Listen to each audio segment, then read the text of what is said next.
Welcome back to the channel. Today I'm going to show you how to adjust the cam chain tightener on a 1979 XR 500 or XL 500.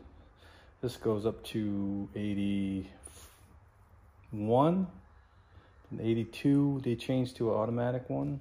All right, I'm going to start the bike up. All right, probably idling around 1200 RPM. Loosen off the bottom bolt.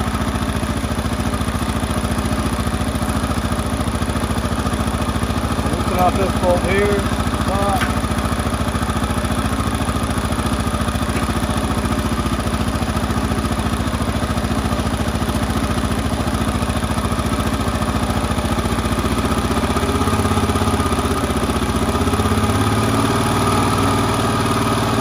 Tighten up the bottom one,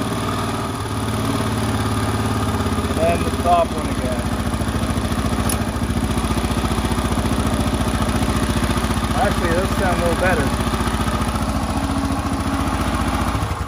Alright, it's pretty simple. If you got a little rattling noise in there, you should try that first before you start taking it apart, because this might fix it.